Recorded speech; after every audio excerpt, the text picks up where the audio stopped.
welcome back to the channel, Bookworms and Constant Readers. This one, I know it was a little bit delayed. There was a death in our family. My wife's grandmother died.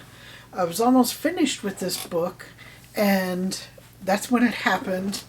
I wanted to be there to console her, and I didn't feel like much like reading. And that set me back about a week and a half. And then I got back into the book. I was almost finished when this happened. And so I got back into the book. It took me a couple days, and I finished it. So today we will be talking about Star Wars, The High Republic, The Rising Storm by Cavan Scott. This is part of the new canon. The High Republic series has been going on for, I think, 2 years now. They have quite a few books in this series, and they keep coming out with more. I don't know how long this series is going to go on. Like all books, we're going to start with the cover, review the cover. I say it on every video. I'm a firm believer in you can judge a book by its cover. I've read some amazing books because they had eye-catching covers. Another one is titles. Fun titles will get my attention, and I've read some really good books because just the title of the book. This one, so here's the front. You got the three Jedi, and you can see that they're confronted by some people. You really can't tell if there's anybody behind them. The spine, what I really like about this series is they all have this High Republic like marquee. So they look really good on a shelf. And then the back, this is like the motto of the Jedi during this time period of the High Republic, for light and life. The cover's okay. What would catch my eye is when it's Star Wars. I would probably already know that the book is coming out. The Jedi on it, definitely eye-catching. It's not terrible. It's just not, it doesn't wow me. I give it like a 3.5 out of 5. So really quick, I will read the synopsis. Quite a few of you have sent messages on YouTube or commented on previous videos that you liked that.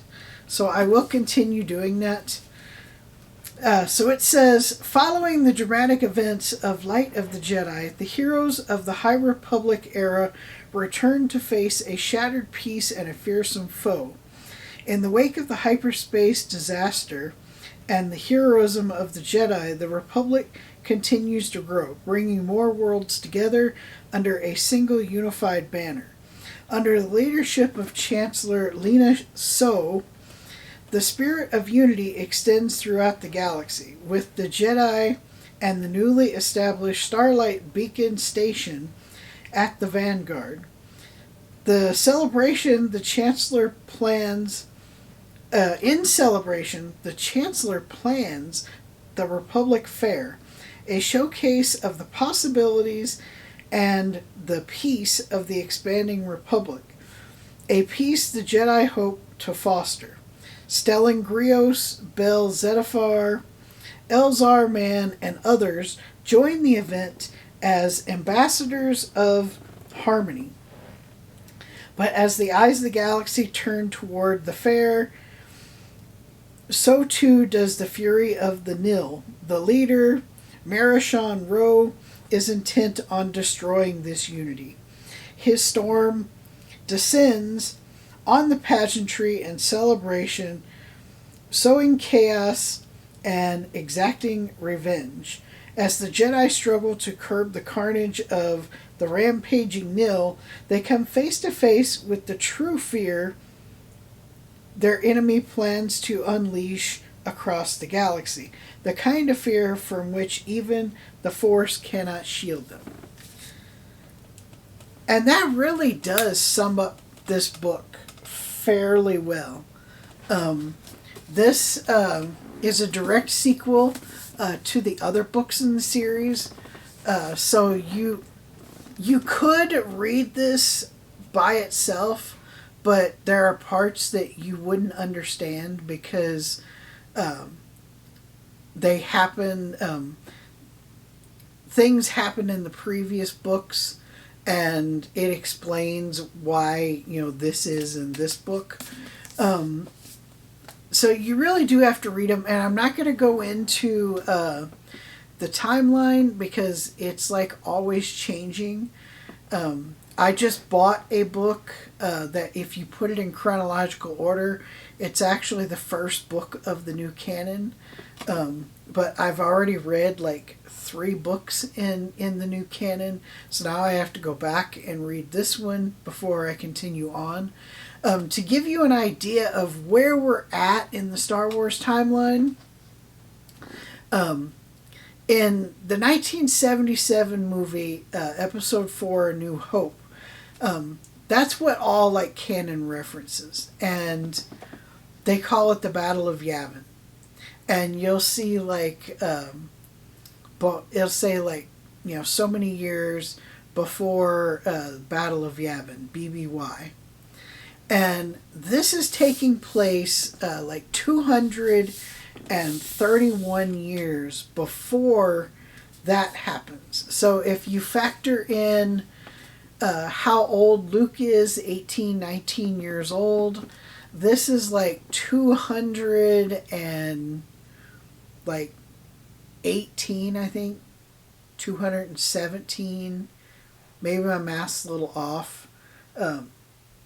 Years before Episode 1, where you see little Anakin Skywalker, who's still a slave.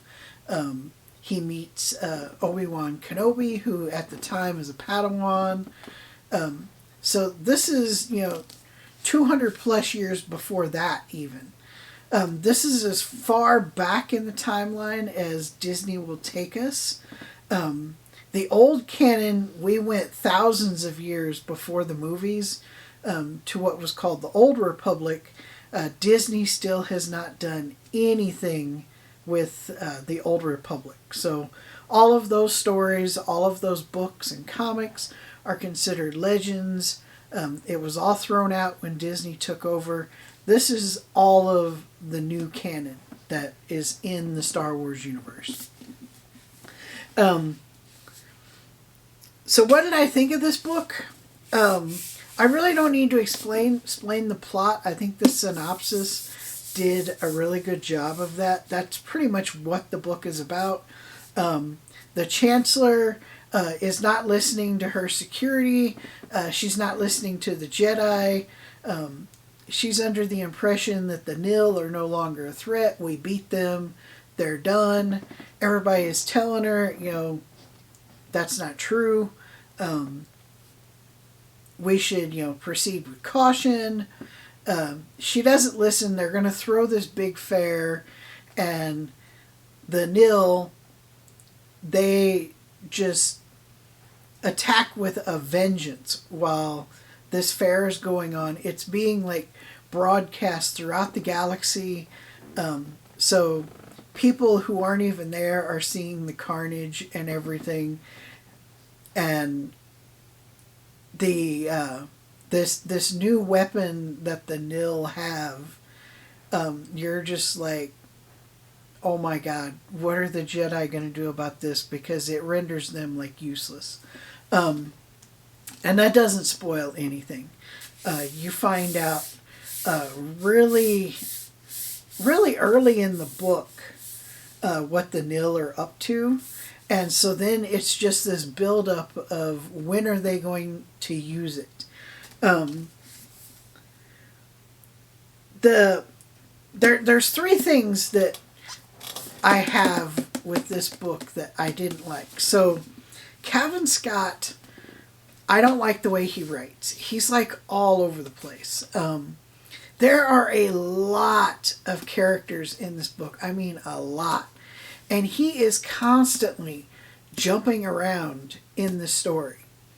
And at times you get lost on who is this character, what were they about, what was going on. It gets a little confusing because there's so much. The other thing is this book is only like 400 and I think 80 pages long. And it takes over half the book. You're 200 plus pages in before the story like actually picks up and like things start happening and it gets interesting. It is a kind of slow and agonizing crawl to get there because of the way he writes.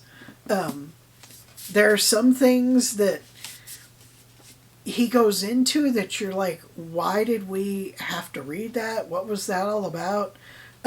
There are often times he will spend like just page after page after page dedicated to a character or like a situation between two characters, and then later in the story that situation is confronted again and it's brought to a close, and it's a page, maybe 2 pages, and you're like, why did we spend 15-20 pages on that earlier in the book?